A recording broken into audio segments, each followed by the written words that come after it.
Hola a todos, bienvenidos a mi canal Cuenteando. Hoy vamos a estar leyendo el siguiente capítulo del libro La isla de los cazadores de pájaros de Peter May. Así que los y las invito a que se pongan cómodos y cómodas. Tráiganse en un vasito de agua, té, aromática, tinto, mate, lo que ustedes deseen, con tal de que esta lectura sea un poco más agradable y llevadera. Así que vamos a estar leyendo el capítulo 2 de este libro. Ya sé qué página es, así que es la página 16. Capítulo 2. He oído que algunos de los nacidos en los años 50 describen su infancia en tonos ocres, un mundo en sepia. En cambio yo, que me crié entre los 60 y los 70, siempre veo mi infancia de color púrpura. Vivíamos en lo que esos días se conocía como una casa nueva, a 1 kilómetro a las afueras del pueblo de Crowbost. Formaba parte de la comunidad que llamaban Ness, al extremo norte de la isla de Lewis, la isla más septentrional del archipiélago de las Hebrias Occidentales de Escocia. Esas casas, que localmente recibían el nombre de Casas Blancas, habían sido construidas en los años 20 a base de piedra y cal u hormigón armado, y techadas con pizarra, calamina o fieltro asfáltico. Las construyeron con el fin de reemplazar a las antiguas casas de piedra o casas negras, de paredes de mampostería y techos de paja, que servían para acoger tanto a hombres como a animales. Un fuego de turbar día y noche en el centro del suelo de piedra del espacio principal, conocido como el cuarto del fuego. Como no había chimeneas, el humo debía salir por un agujero del techo. Está claro que el sistema no podría ser muy eficaz, y el interior siempre parecía inmerso en una densa humareda. No era de extrañar que la esperanza de vida fuera más bien corta. Los restos de la casa de piedra donde habían vivido mis abuelos paternos seguían en nuestro jardín, a poca distancia de la vivienda. No tenían tejado y los muros estaban casi en ruinas, pero constituía un lugar perfecto para jugar al escondite. Mi padre era un hombre práctico, provisto de una mata de pelo denso y negro y unos penetrantes ojos azules. Su piel era como cuero, y en verano adoptaba el color del asfalto porque pasaba la mayor parte de su tiempo al aire libre. Cuando yo era muy pequeño, antes de empezar la escuela, solía llevarme a peinar la playa. Entonces no lo entendía, pero luego comprendí que en esa época él estaba en paro. La industria pesquera había sufrido una recesión y el bote en el que faenaba había sido vendido por 4 perras.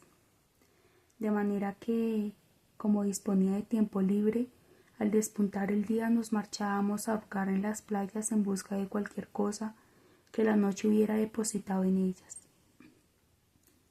Maderos, montones de maderos. Una vez me contó que había conocido a un hombre que construyó su casa a base de tablones recogidos en la orilla. Él mismo había conseguido así casi toda la madera que necesitaba para el desván. El mar la entregaba con profusión. También se llevaba muchas otras cosas. Apenas pasaba un mes sin que circulara la noticia de que algún desgraciado había muerto ahogado. Accidentes de pesca, bañistas arrastrados por la corriente, alguien que había caído de los acantilados. De esas excursiones a la playa volvíamos a casa cargados con toda clase de cosas: cuerda, red de pesca, boyas de aluminio que mi padre luego vendía a los chatarreros. Los hallazgos mejoraban mucho después de una tormenta, y fue precisamente después cuando encontramos el gran bidón de 200 litros. Aunque la tormenta había amainado ya, aún soplaba una galerna. El mar seguía bravo y enfurecido y sacudía la costa con fuerza. Grandes masas de nubes rasgadas volaban sobre nuestras cabezas a casi 100 kilómetros por hora. Entre ellas asomaba el sol y coloreaba la tierra, tiñéndola de brillantes y variables tonos de verde, violeta y marrón. Aunque el vidrio no llevaba etiqueta alguna, estaba lleno y pesaba un montón. Mi padre estaba emocionado con el hallazgo, pero no hubo forma de moverlo, ya que estaba inclinado y medio enterrado en la arena, de manera que fue a buscar un tractor para remolcarlo, y algunos hombres que le echaran una mano. Esa misma tarde lo tuvimos a un buen recaudo en el cobertizo de la granja. No tardó mucho en abrirlo y descubrir que estaba lleno de pintura de un brillante color púrpura, y por eso todas las puertas, ventanas, armarios, estantes y suelos de casa acabaron pintados de ese color. Durante todos los años que viví allí, mi madre era una mujer encantadora, de cabellos rubios y rizados, que solía recogerse en una coleta. Tenía la piel blanca, pecosa y los ojos de un color castaño claro. No recuerdo haberla visto nunca maquillada. Era una persona amable, optimista por naturaleza, pero capaz de ponerse hecha una fiera si le buscaba las cosquillas. Trabajaba en la granja. Era solo 2,5 hectáreas que se extendían sobre una marca larga y estrecha desde la casa hasta la orilla. Fértiles tierras de machar, buenos pastos para esas ovejas que suponían nuestra mayor fuente de ingresos gracias a los subsidios del gobierno. También cultivaba patatas, nabos y algunos cereales, además de hierba para heno y ensilaje. En la última imagen que tengo de ella aparece sentada en el tractor, con el mono azul y las botas de agua de color negro, posando con una sonrisa tímida para un fotógrafo del periódico local con motivo de haber ganado algún premio en la feria de muestras de Nice. Cuando me llegó el momento al empezar al colegio, mi padre había encontrado trabajo en la nueva refinería de petróleo de Amish Point, en Stornoway, y junto con un grupo de hombres del pueblo partía a primera hora de la mañana en una furgoneta blanca con la que recorrían el largo camino hasta la ciudad. De manera que ese primer día le tocó a mi madre llevarme a la escuela en nuestro Ford Anglia oxidado. Yo me sentía emocionado. Mi mejor amigo era Arthur Massins, y él estaba tan ansioso por empezar como yo. Nos llevábamos solo un mes, y el chalet de nuestros padres era la casa que quedaba más cerca de nuestra granja. De manera que antes de que tuviéramos que ir al colegio, pasábamos mucho tiempo juntos. En cambio, mis padres y los suyos nunca fueron íntimos. Supongo que entre ellos existía eso que se llamaba diferencia de clases. El padre de Arthur trabajaba en la escuela de Crowbost, donde no solo se impartían los 7 años de primaria, sino también los 2 primeros de secundaria. Él era profesor de mates y lengua en secundaria. Recuerdo que hacía mucho viento aquel día de septiembre y que una capa de nubes bajas parecía estar a punto de desplomarse sobre la tierra. Se podía oler la lluvia en aquellas ráfagas. Yo llevaba un anorak marrón con capucha y unos pantalones cortos que me escocían en las piernas cuando se mojaban. Las botas de agua de color negro me rozaban en las pantorrillas. Me eché al hombro el macuto de tela donde iba mi almuerzo y las zapatillas de tenis. Ardía en deseos de salir. Mi madre estaba sacando el anglia del cobertizo de madera que nos servía de garaje cuando una bocina resonó por encima del ruido del viento. Me volví. Eran Arthur y su padre que pasaban en una Hillman Avenger, naranja metalizado. Era de segunda mano, pero parecía nuevo y dejaba nuestro viejo Anglia a la altura del betún. El señor Massines bajó del coche. sin apagar el motor para hablar con mi madre. Un momento después se acercó a mí, apoyó la mano en mi hombro y me dijo que nos llevaría a Artair y a mí al colegio. No fue hasta que el coche comenzó a alejarse y me volví para ver a mi madre, que se despedía de mí con la mano, que caí en la cuenta de que no le había dicho adiós.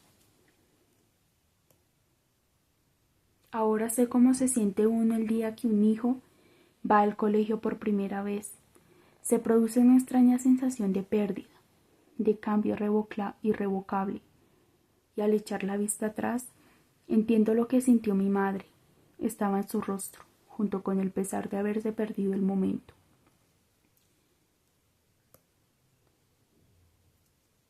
La escuela de Crowbost se asentaba en una hondada ya pasado el pueblo. La fachada daba al norte, hacia Port of Ness, y quedaba bajo la sombra de la iglesia, que dominaba el pueblo entero desde su posición en lo alto de la colina. El colegio estaba rodeado de campo abierto, y a lo lejos solo se distinguía la torre del faro en el Bud. Ciertos días podía verse el estrecho de Mitch, que comunicaba la isla con el continente, y el difuso contorno montañoso de las Highlands. Siempre oí que si alcanzabas a ver el continente es que iba a ser mal tiempo, y siempre acertaron. Había 103 alumnos en primaria y 88 en secundaria. Para otros 11 críos de caras limpias, ese era también su primer día, y nos sentamos en clase distribuidos en 2 hileras de 6 pupitres, uno detrás de otro. La maestra era la señora Mackay, una mujer delgada y de pelo gris que seguramente era mucho más joven de lo que aparentaba. En ese momento me pareció una anciana. La verdad es que era amable, la señora Mackay, pero severa, y a veces hacía comentarios de los más cáusticos. Lo primero que preguntó a la clase era si había alguien que no hablara inglés.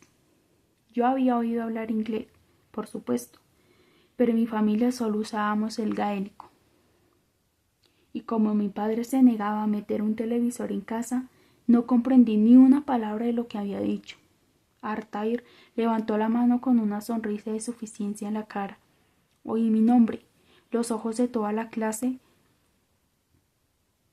se posaron en mí. No hacía falta ser un genio para deducir lo que Artair le había contado. Noté que mis mejillas se enrojecían. Muy bien, Fionlag, dijo la señora Mackay en gaélico.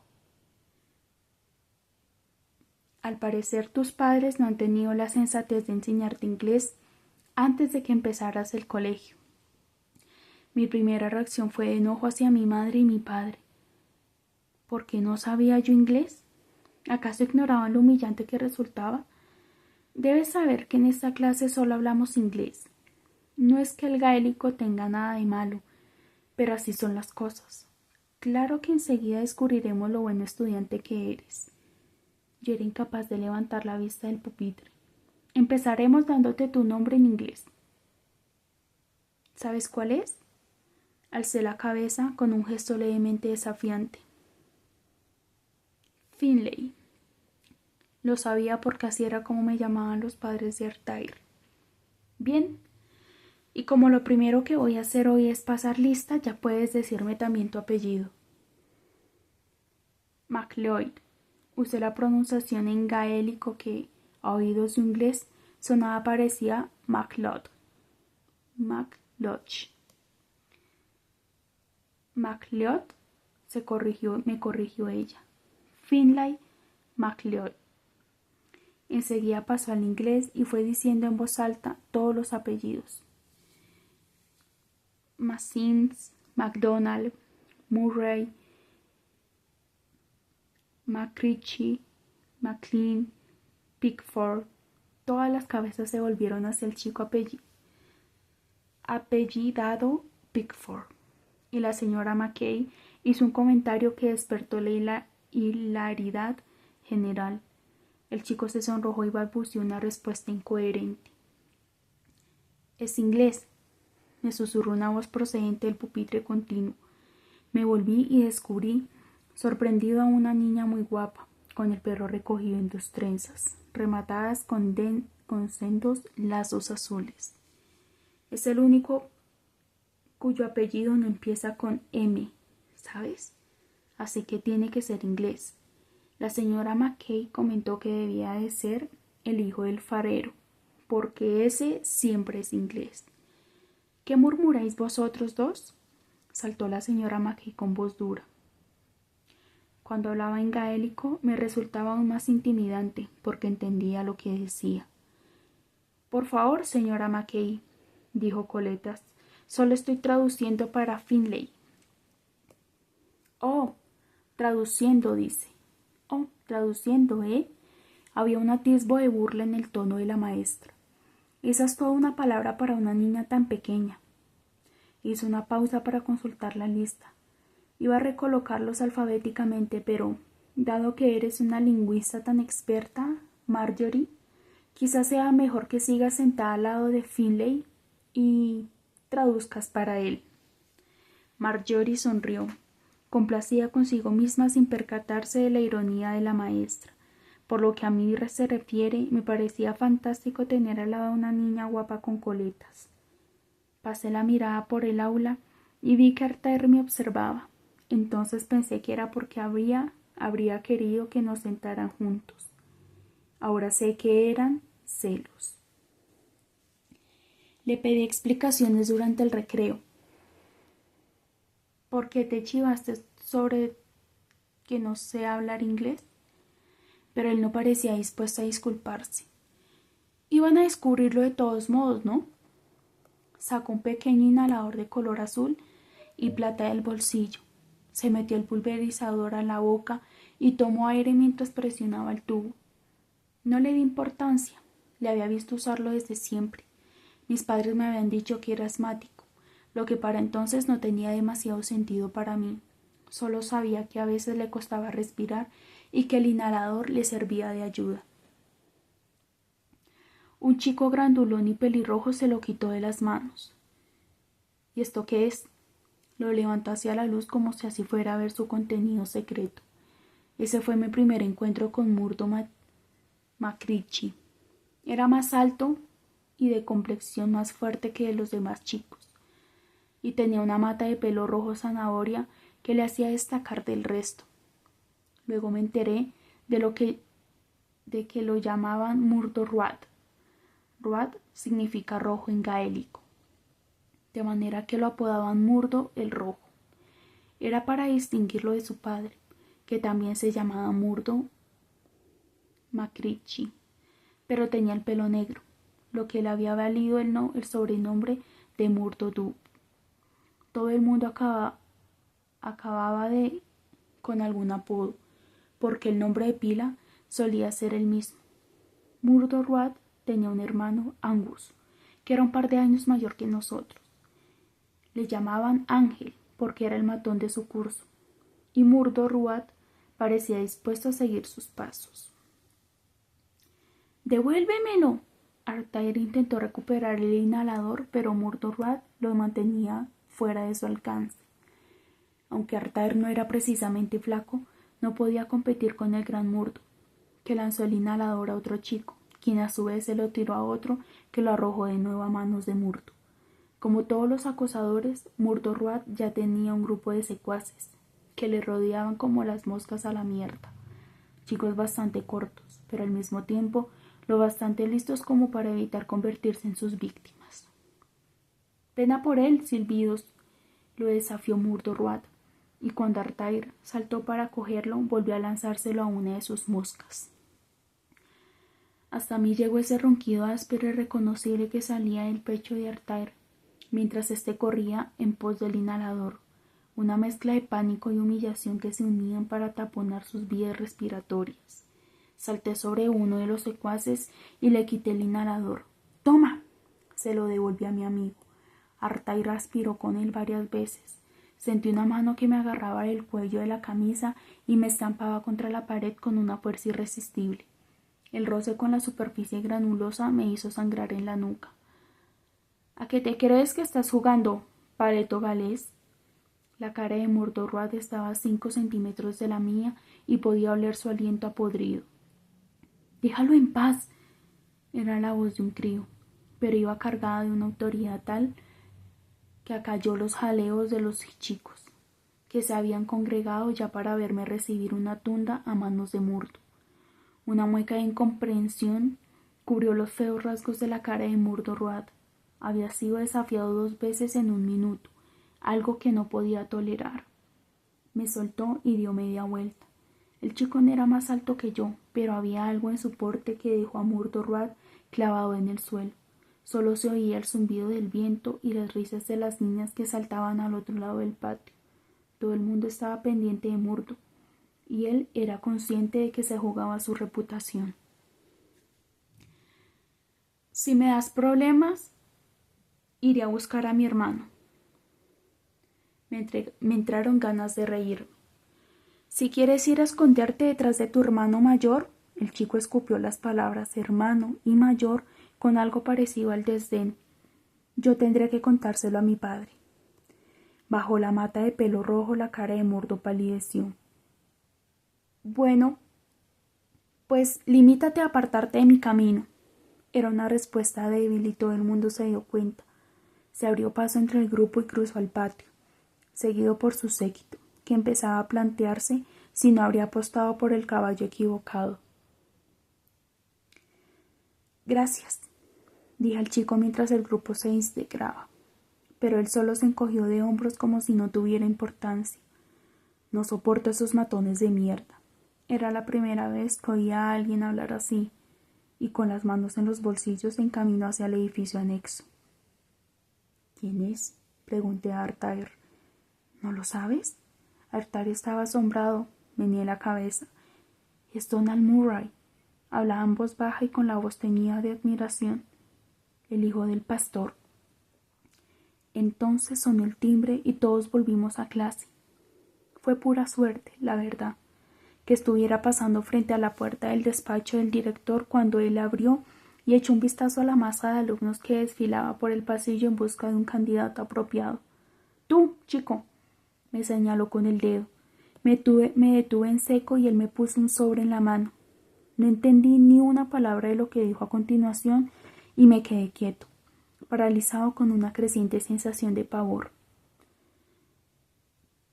«No habla inglés y la señorita Mackay me ha encargado que se lo traduzca todo».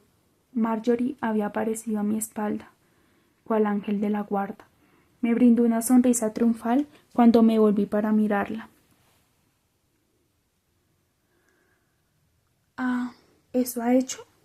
Así que eres su intérprete, ¿eh?» El director nos miró fijamente, enarcando una ceja con severidad burlona. Era un hombre alto y calvo, que usaba gafas de media luna y siempre llevaba trajes de lana gris que le iban una talla grande. «Entonces será mejor que lo acompañes, jovencita». «Sí, señor Macaulay». Era alucinante cómo parecía conocer a todo el mundo. «Vamos, Finlay». Se colgó de mi brazo y me llevó de nuevo hacia el patio. «¿A dónde vamos?» «Ese sobre de ahí contiene un pedido para los almacenes de Crowbost, para que se encarguen de reponer en la tienda de golosinas». «¿La tienda de golosinas?». No tenía ni idea de qué me hablaba. «No te enteras de nada, tonto. La tienda de golosinas en ese puesto del cole donde compramos caramelos, patatas fritas, limonada y esas cosas. Así no tenemos que cruzar la carretera para ir hasta la tienda con el riesgo de que nos atropelle un coche». «Oh», asentí mientras me preguntaba cómo sabía ella todo eso. Tuvo que pasar algún tiempo antes de que me enterara de que tenía una hermana mayor en 6º de primaria. «¿Así que ahora solo nos atropellarán a nosotros?». Ella se rió. «El viejo Macaulay debe de haber pensado que parecías un chico sensato». «Pues se ha equivocado», recordé mi enfrentamiento con Mordorroad. Ella volvió a reírse. Los almacenes de Crowbost estaban en un viejo establo de piedra a unos 800 metros de la escuela. al final de la calle, en el cruce con la carretera principal. El establecimiento tenía 2 escaparates pequeños que siempre parecían estar vacíos y una estrecha puerta entre ambos que se abría hacia la tienda. La veíamos desde lejos, junto con el cobertizo de piedra y techo de calamina de un color rojo oxidado. El camino hasta ahí era largo y recto, sin asfaltar, delimitado por una valla de postes medio carcomidos e inclinados. A duras penas cumplía la función de evitar que las ovejas salieran al camino.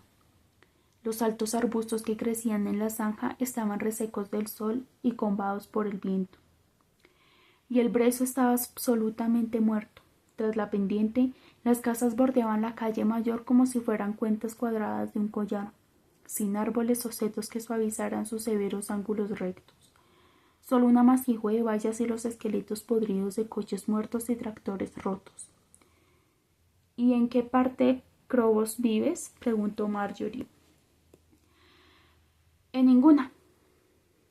Vivo en Melanice Farm, a unos 3,5 kilómetros de Crobos. Baja la voz, tanto que apenas la oía con el ruido del viento. Mi madre es inglesa. Era como si me confesara un secreto. Por eso hablo inglés sin acento gaélico.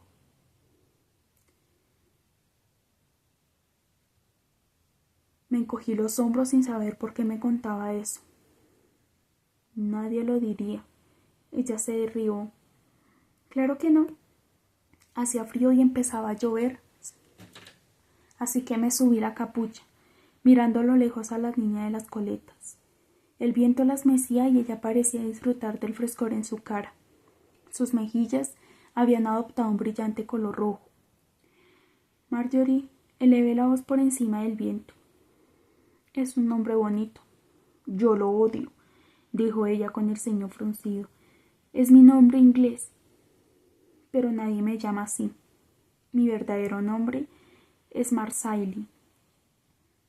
Como en Marjorie, puso el acento en la primera sílaba y la S se convirtió en sh. Como pasa siempre en gaélico, si va después de una R. El legado nórdico de los 200 años en que las islas estuvieron bajo el dominio de los vikingos. Marsaili, repetí para ver cómo sonaba dicho por mí. Me gustó, pues es incluso más bonito. Me lanzó una mirada coqueta. Sus suaves ojos azules se cruzaron con los míos durante un momento, pero se apartaron enseguida risueños. ¿Y qué te parece tu nombre inglés? ¿Finley? Ella sintió. Tampoco me gusta. Entonces te llamaré Finn. ¿Qué tal? Finn. De nuevo probé a decirlo en voz alta. Era corto y directo. Está bien. Vale, sonrió Marshall. Pues así se queda. Y así fue como Marshall Morrison me puso el nombre por el que me llamaría ya toda mi vida. Durante la primera semana, la ración del colegio solo duraba hasta la hora de comer. Nos íbamos a casa después del almuerzo, y aunque a Artair y a mí nos habían llevado en coche aquella primera mañana, teníamos que volver a pie. Era un trecho largo, apenas llegaban a 1 kilómetro de distancia. Artair me esperaba en la verja. Yo me retrasé porque la señora Mackay me había llamado a su mesa para darme una nota que debía entregar a mis padres. Vi a Marshall en la carretera, caminando sola. El paseo hasta el almacén nos había dejado empapados y nos habíamos pasado el resto de la mañana sentados sobre un radiador para secarnos. De momento había parado de llover. Date prisa, llevo un rato esperándote. Artair estaba impaciente por salir. Quería que fuéramos a cazar cangrejos en las rocas debajo de su casa. Voy a volver por Mealines Farm, le dije. Es un atajo. ¿Qué? Me miró como si estuviera chiflado. ¿Tardarás horas? No.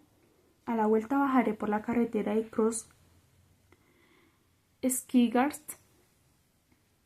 No tenía la menor idea de dónde quedaba eso, pero Marshall me había dicho que era el camino más rápido para ir a Mealanice a Crowst. No me quedé a oír sus objeciones. Salí corriendo calle arriba en pos de Marsailles. Cuando la alcancé, estaba sin aliento. Me dirigió una sonrisa autosuficiente. Creí que volvías a casa con Ertair. Se me ocurrió que podía acompañarte hasta Mealanais. Dije tan despreocupado como pude. Es un atajo. Su mirada expresaba de todo menos convicción. Es un largo camino para hacer un atajo. Se encogió de hombros. Pero no puedo evitar que vengas conmigo si eso es lo que quieres. Sonreí para mí y resistí la tentación de dar un puñetazo al aire. Volví la cabeza y vi a Ertair siguiéndonos con los ojos. Para llegar a la granja había que tomar un camino que salía de la carretera principal antes de alcanzar el cruce de Crowbost, salpicado por algún apartadero ocasional. El sendero serpenteaba en dirección sudeste a través de las hectáreas de turba que parecía no tener fin. En un momento dado el terreno se elevaba y si volvías la vista atrás, distinguías la línea de la carretera que cruzaba Swainbost y Cross. A lo lejos un mar de espuma blanca rompía en la costa oeste, por debajo de una selva de lápidas que se alcanzaban impávidas contra el viento en el cementerio de Crowbost. La parte norte de Lewis era llana, sin colinas ni montañas que interrumpieran la planicie, y acusaba más las inclemencias del tiempo que las maltrataba desde el Atlántico hasta el Mich, siempre a una velocidad aterradora. Se alteraban los cielos oscuros y claros, a veces unos con otros, lluvia, sol, cielo negro, cielo azul, y los arcoíris. Mi infancia parecía estar llena de ellos, normalmente dobles. Aquel día vimos uno, que se desfumó rápidamente sobre la turbera.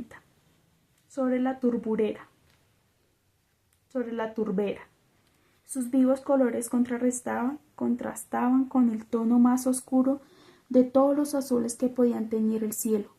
No podía describirse con palabras. El camino dibujaba luego una leve pendiente descendente hasta llegar al conjunto de edificios que conformaban la granja, construidos en una especie de hondonada.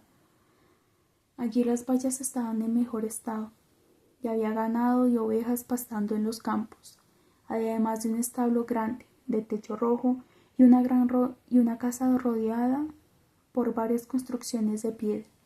Nos detuvimos frente a una puerta pintada de blanco que daba a un sendero de tierra que descendía hasta la casa. ¿Te apetece un vaso de agua de limonada?, preguntó Marsailles. Pero a esas alturas yo me moría de preocupación. No tenía ni idea de dónde estaba ni de cómo llegar a casa. Y sabía que se me haría muy tarde. Podía oír el enfado de mi madre como si la tuviera al lado. Mejor no. Miré la hora intentando no parecer asustado. Creo que voy a llegar un poco tarde. Marsailles asintió. Es lo que tienen los atajos. Siempre te retrasa. Esbozó una sonrisa radiante. Ven a jugar el sábado por la mañana. Empujé un puñado de estiércol con la punta de la bota y me encogí de hombros haciéndome el duro. Me lo pensaré. Tú mismo. Y tras dar media hora bajó corriendo el camino que conducía a la gran Casa Blanca. Nunca he sabido con certeza cómo me las apañé para encontrar el camino a casa aquel primer día, porque después de Mealanais el sendero se convertía en una especie de pedregal. Llevaba un rato caminando embargado por una creciente desesperación cuando vi la parte superior de un coche que pasaba por el horizonte cercano. Subí la cuesta corriendo y me encontré con lo que debía ser la carretera de Cross Skigasta, que había mencionado Marsailles. La vía cruzaba la turbera. Yo no sabía qué dirección tomar. Estaba asustado y al borde de las lágrimas. Una bien intencionada mano fantasma debía dirigirme hacia la izquierda. De haber girado a la derecha nunca habría llegado a casa. Incluso así transcurrieron más de 20 minutos antes de alcanzar un cruce donde una señal torcida y en blanco y negro indicaba ya de manera unívoca hacia Crowbost. A estas alturas yo iba corriendo, con las lágrimas ardiendo en las mejillas y los bordes de las botas rozándome en las piernas. Olía el mar, lo oía antes de verlo. Y entonces, cuando llegué a la elevación, reconocí la silueta de la iglesia libre de Crowst, que se cernía sobre el conjunto de casas y establos diseminados por la carretera del acantilado. Cuando llegué a casa, mi madre estaba sacando el Ford Anglia del garaje. Arthur iba en el asiento trasero. Ella bajó del coche y me agarró como si el viento fuera a llevárseme. Pero el alivio se transformó en enojo en cuestión de segundos. ¡Por el amor de Dios! Fionlach, ¿dónde te has metido? He subido y bajado la carretera 2 veces buscándote. Estaba a punto de volverme loca. Me secó las lágrimas de los ojos mientras yo intentaba que dejaran de brotar. Arthur había salido también del coche y observaba la escena con interés. Mi madre lo miró de soslayo. Arthur vino a buscarte después del colegio. No sabía dónde estabas. Le lancé una mirada asesina y tomé nota de que, en lo que a temas de niñas se refería, él no era de fiar.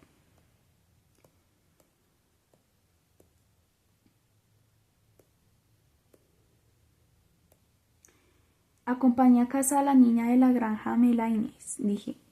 No sabía que estaba tan lejos. Mi madre me miró atónita. ¿Me alanáis? ¿En qué estabas pensando, Fionlach? Que no se te ocurra volver a hacerlo. Pero Marshall me invitaba a jugar en su casa el sábado por la mañana. Pues ya te puedes ir olvidando. Mi madre se había vuelto de acero. Está demasiado lejos y ni tu padre ni yo tenemos tiempo de llevarte y recogerte. ¿Te queda claro? Asentí haciendo esfuerzos por no llorar y de repente ella se apiadó de mí. Me abrazó con fuerza y sus suaves labios rozaron mis mejillas calientes. Entonces recordé la nota que me había dado la señora McKay. La busqué en el bolsillo y se la di. ¿Y esto qué es? Una nota de la maestra. Mi madre frunció el entrecejo, la cogió y rasgó el sobre. La vi enrojecer, pero la dobló enseguida y la guardó en el bolsillo de su pantalón de peto. Nunca supe qué decía la nota, pero a partir de ese día en casa solo se habló inglés.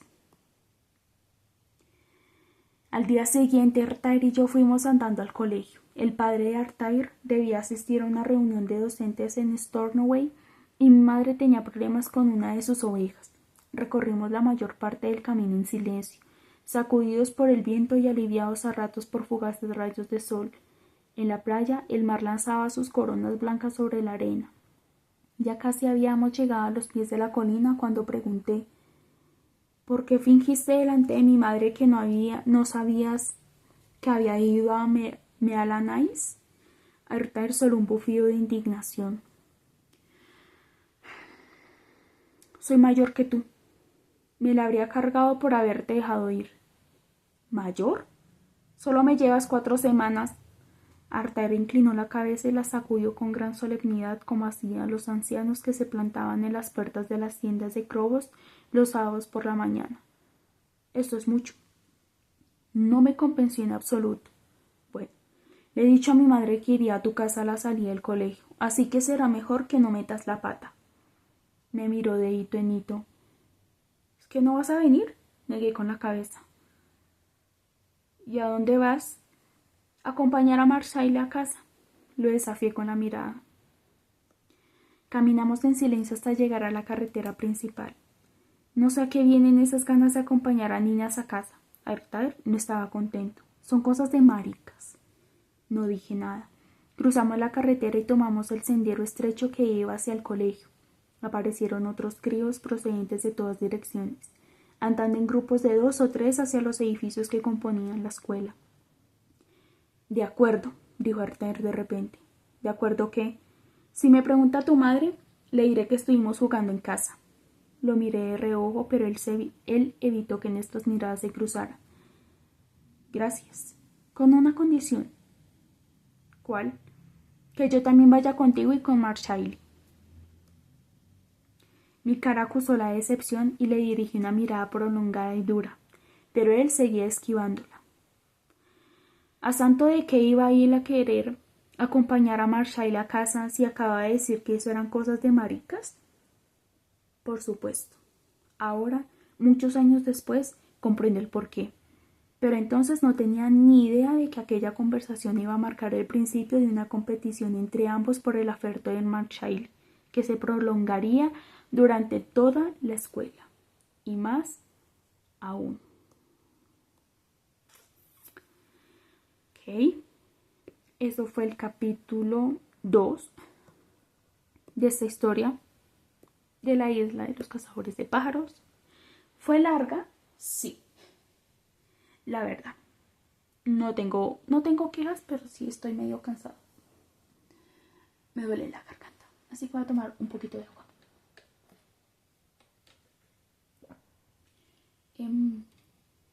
Por lo poco sabemos que Finn tenía un mejor amigo de infancia y que posteriormente a una amiga. Que si esa amiga se iba a convertir en algo más, de pronto sí, de pronto no. De pronto ya nos dieron señales y yo en este preciso momento no me estoy dando cuenta, pero ya está, ¿sí? Así que eso fue todo por hoy. No los alargaré más, no los retendré más de sus actividades cotidianas. Les deseo un excelente día, tarde o noche, sea el día, hora o lugar en el que estén viendo o escuchando este video. Recuerden que estoy subiendo videos todos los días o por lo menos de martes a viernes. Martes y miércoles estoy subiendo la lectura de los cazadores, la isla de los cazadores de pájaros, y jueves y viernes estoy subiendo la lectura de Orgullo y Prejuicio de Jane Austen para que se programe, ¿de acuerdo? No sé qué tal les esté pareciendo esta metodología en donde no aparezco en cámara, pero aparece directamente el libro. No sé si les parezca que es muchísimo más fluida la conversación, no sino la lectura. No hay tanto ruido de fondo, no tanto de sonido, sino de ruido visual, sino solamente el libro y ya está. No sé qué les parezca, por lo pronto lo seguiré manejando de este modo. Recuerden que obviamente su opinión es supremamente importante para el crecimiento del canal. Y nada, eso es todo. Así que, bye.